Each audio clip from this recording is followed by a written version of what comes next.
In the time of purity, in the land of Moonvale, there was a village unlike any other, a place where sacred laws ruled, and daughters were the pride of their parents, where purity was honor, and virginity was the crown of every maiden. But fate is cruel, and darkness does not sleep forever. A curse of misfortune swept across the land, and the gods demanded a sacrifice. Only a true virgin maiden could lift the shadow and restore peace. Promises were made that the chosen one would marry the prince, and her family would be showered with gold and glory. Eager and proud, the parents of Moonvale brought forth their daughters, certain of their innocence. But one by one, the test of the gods revealed only emptiness. Even the daughters of the chief failed before the sacred pot. The village trembled, whispers spread, fear took root, and all eyes turned to a stranger, Auntie Juliet, the woman from the city, accused of corrupting their traditions and bringing shame upon the land. In a place where honor is fragile, and secrets lie buried in silence, one truth threatens to destroy them all. And guess what?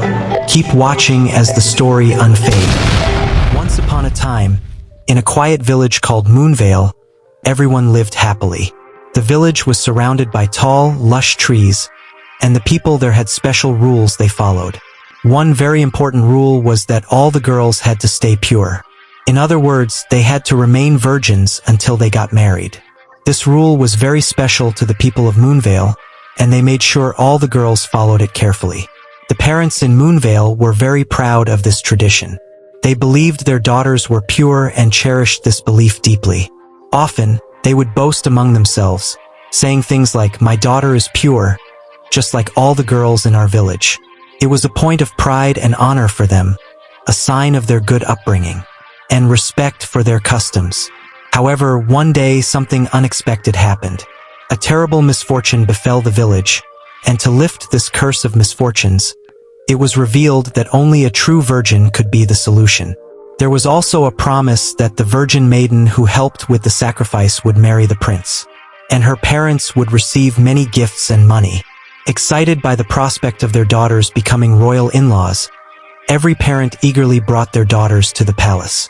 They were sure that their girls were virgins, eager to win the prize and restore peace to the village. As the crowd gathered, Moses stepped forward with a large pot in his hands. He addressed everyone, saying, "In this pot is a special necklace, blessed by the gods. Only a true virgin maiden can pull it out. This is the test the gods have given us to find the ones who will carry the sacrifice." The girls lined up nervously, while their parents watched with confidence. One by one, the girls dipped their hands into the pot. But each time, they pulled out nothing. The air grew tense as the first girl tried, then the second, and so on. Each girl came up empty-handed, and the murmurs among the crowd grew louder. Then it was the turn of the chief's daughters, known for their grace and beauty. The first daughter stepped forward confidently, but she, too, could not find the necklace. The second daughter tried and failed as well. Finally, the youngest daughter reached in, her hands trembling, but she also came up empty. The villagers were stunned. Whispers filled the air. How can this be? Not even the chief's daughters. The elders exchanged worried glances, puzzled and concerned. They had always believed that the girls in the village were pure, upholding the traditions they cherished. But now it seemed something had gone terribly wrong. News of the failed test spread quickly through the village, causing disbelief and shock. The girls started shouting, "It's not our fault. It's Auntie Juliet." As rumors flew, attention turned to Juliet, the stranger from the city. Villagers began to murmur, blaming her for the chaos and misfortune that had befallen their once peaceful home. "She came here and changed everything," an elder woman muttered. "Our girls used to follow the traditions. Now look at what has happened." Another villager agreed, saying, "Juliet brought city ways to our village. She made the girls forget who they are." And so the story begins. Long time ago, a girl named Juliet came to visit her aunt in the village of Moonvale. Juliet was from the big city, and she was very beautiful. She always wore bright and revealing clothes that caught everyone's eye. Juliet walked through the village with confidence, like she was a queen, and everyone noticed her, especially the men. As Juliet walked by, the men would whisper, "Wow, look at her. She's so beautiful." The village girls watched her too. They admired how she dressed and walked, wishing they could be like her. "I want to wear clothes like Auntie Juliet," one girl said. Another girl added, "She looks so confident and pretty." The girls in the village didn't know much about Juliet, but they were fascinated by her. They liked how she seemed so different and exciting. Juliet's bright clothes and confident walk were unlike anything they had seen before. They started to wonder what it would be like to have all the attention that Juliet got. "Juliet is so cool," said one of the girls. "I want to be just like her." And so, they watched her closely, hoping to learn more about her, and maybe become like her someday. But little did they know, Juliet had a secret that would change everything in the village. Juliet had a secret that no one in the village knew. The men who admired her beauty were giving her gifts and money, but it wasn't just because she was pretty. Juliet was meeting with these men in secret, and in exchange for their gifts, she spent time with them in a way the village would not approve of. One day, Nancy, the chief's daughter, became curious about why Juliet always seemed to have new things and money. Nancy decided to follow Juliet quietly to find out what was going on. She saw Juliet meeting with a man in a hidden spot, and then Juliet walked away with a small bag of money. Nancy was surprised and thought, "So this is Juliet's secret? The men give her gifts for being with them." She wondered if she could get gifts too. Nancy had always been a good girl, following the village's rules. But now she was curious. She wanted to feel special like Juliet did. The next day, Nancy saw a young merchant who had been looking at her for a while. She decided to try what she had seen Juliet do. Nancy talked to the merchant and agreed to meet him in secret. The merchant gave her gifts and money, just like he did with Juliet. Nancy was excited and felt special. "This is so easy," she thought. "I can get nice things too." She felt like she had discovered something amazing and couldn't wait to tell her friends. Little did she know, this secret was going to cause big changes in the village. Nancy couldn't keep her discovery to herself. She told her friends about Juliet's secret and how easy it was to get gifts and money from men. "All you have to do is spend time with them, and they give you nice things," Nancy explained. Her friends were shocked at first, but then they became curious too. Soon, more girls in the village started to follow Juliet's example. They began wearing makeup and dressing in ways that would catch the men's attention. The girls wanted to feel special and get gifts, just like Juliet and Nancy. They whispered to each other, "If Juliet and Nancy can do it, why can't we?" Juliet noticed the change in the village girls and saw an opportunity. She started organizing meetings between the girls and the men, taking a share of the gifts and money the girls received. Juliet told them, "I'll set everything up and all you have to do is be nice to the men." The girls trusted her and followed her instructions. The girls loved the attention and gifts they got from the men. They felt special and enjoyed the new things they could buy with the money. They started to forget about the village's important traditions of staying pure and respecting themselves. The excitement of receiving gifts made them forget the values they had grown up with. As more and more girls joined in, it became like a secret club. They kept everything hidden from their parents and the village elders. The girls thought they were just having fun, but they didn't realize the trouble they were getting into. The secret was spreading, and it was changing the village in ways no one expected. As time passed, more and more girls in the village started to join Juliet's secret meetings with the men. What began as a few girls seeking gifts turned into a common practice. The girls would meet with the men, not just for the gifts anymore, but for the attention and excitement it brought them. They felt admired and special, and that feeling became more important than the gifts themselves. The village elders and parents had no idea what was happening.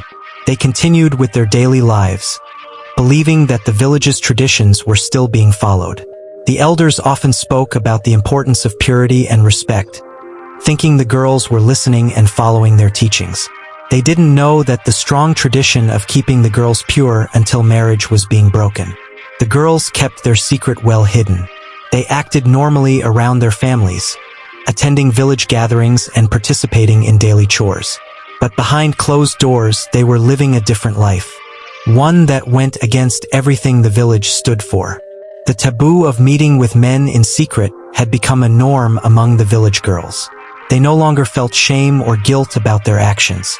Instead, they saw it as a new way of life, one that gave them freedom and attention. They had drifted far from the values they had been taught, and the once strong traditions of Moonvale were quietly crumbling, unnoticed by the elders and parents. One day, something terrible happened in the village of Moonvale. Plants began to wither, their leaves turning brown and dry. The animals, usually so full of life, started falling sick and dying. Worst of all, the villagers themselves began to suffer. Many people fell ill with strange symptoms that no one had seen before.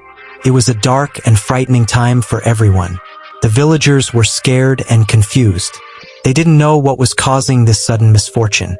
They had always followed their traditions and respected the gods, or so they thought.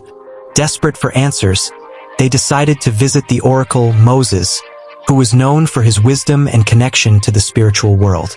The villagers gathered at Moses's home, their faces filled with worry. The elders spoke first, explaining the situation and asking what they could do to stop the curse. Moses listened carefully, his eyes closed as if he was deep in thought. After a long silence, he finally spoke. "The gods are angry," Moses said, his voice solemn. "They are displeased with the village, for the traditions have been broken. The purity that was once held dear has been lost. To appease the gods, a big sacrifice must be made. 2 virgin maidens must carry the sacrifice to the sacred altar." The villagers gasped. The idea of a sacrifice was serious, but even more so was the mention of virgin maidens. The village elders, who had always believed that all the young girls were pure, looked worried. They trusted that their traditions had been followed, but now they were not so sure. Moses continued, "The sacrifice must be made within 2 days. If not, the curse will grow stronger, and more suffering will come upon the village." The villagers left Moses's home, their hearts heavy with concern. They knew they had to act quickly to find 2 virgin maidens for the sacrifice. The village had always prided itself on the purity of its girls. But now, with the strange behavior of the past few months, doubts began to creep into their minds. The once strong belief in their traditions was shaken, and the weight of the curse loomed over them all. The next morning, the town crier walked through the village, ringing his bell and shouting, "All young maidens, come to the palace! All young maidens, come to the palace!" His voice echoed through the streets, and soon, every family heard the call. The villagers knew this was about the important sacrifice that Moses had spoken of. That was how, the following day, all the girls and their parents came to the palace. And when the virgin pot test was performed for all the girls by Moses, they found out no girl in the village was a virgin anymore. Juliet had turned them all into prostitutes. Back in the present, Moses's voice broke the long silence of the story. "The gods see everything," he said gravely. "The anger is clear. We must continue the search, for without the sacrifice, the curse will not be lifted." The villagers realized the seriousness of the situation. The purity they had taken for granted was gone, and the girls, who were supposed to represent the village's pride and tradition, had failed the test. Now they faced the grim reality that finding the right maidens might be harder than they thought. The weight of the curse felt heavier than ever, and the village was filled with a sense of dread and urgency. The blame quickly shifted to Juliet, who had become the symbol of everything that had gone wrong. The villagers believed that her influence had led the girls astray, causing them to abandon their traditions and bring the wrath of the gods upon them. The elders shook their heads, filled with disappointment and anger. Juliet's parents, who lived in the city, soon heard about the trouble their daughter had caused. They were shocked and ashamed. Her father, a stern man who believed in discipline, was furious. "We should have raised her better," he said, his voice full of regret. "We were too lenient, and now she's brought shame upon us." Juliet's mother, who had often defended her daughter's actions, felt a deep sadness. "I should have been stricter," she admitted. "I let her do as she pleased, because she was our only child. Now look at the mess she's made." As the villagers continued to talk, Juliet felt the weight of their blame. She realized the impact of her actions and the trouble she had caused. The once admired girl from the city was now seen as the root of all the problems in Moonvale. The villagers demanded that she take responsibility as they believed she was the one who had led their daughters into breaking the sacred traditions. The village was in turmoil, and the blame on Juliet grew heavier with each passing day. Her influence had turned the girls away from their values, and now the village faced the consequences. The elders decided that something had to be done to restore order and make amends with the gods. The fate of the village rested on what would happen next, and all eyes were on Juliet to see how she would face the consequences of her actions. The elders and villagers gathered to decide what must be done. With no virgin maidens found, and the curse still upon the village, they turned to Juliet, the one they believed had brought this misfortune. The decision was made. Juliet would carry the sacrifice alone, as penance for the chaos she had caused. Juliet stood before the village, feeling a mix of fear and regret. She looked at the faces of the villagers, all of whom were angry and disappointed. Her parents, who had rushed from the city, stood helplessly by. They could not protect her from the consequences of her actions. The oracle, Moses, handed her the calabash, filled with offerings for the gods. "You must take this to the sacred altar in the forest," he said. "You will walk alone. This is your burden to bear." With the heavy calabash on her head, Juliet began her journey. She walked through the village, past the disapproving stares and whispers of the people. As she entered the dense forest, she felt truly alone. The trees closed in around her, and the path became more challenging. For 2 days, she walked without rest, her feet aching and her spirit heavy. As she walked, Juliet thought about everything that had happened. She remembered the excitement and attention she had received from the men, the way the village girls had admired her and wanted to be like her.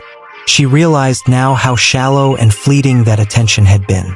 It had led them all astray, away from the values and traditions that had kept the village safe and happy. Tears streamed down Juliet's face as she trudged on. She felt deep regret for the harm she had caused, not just to herself but to the entire village.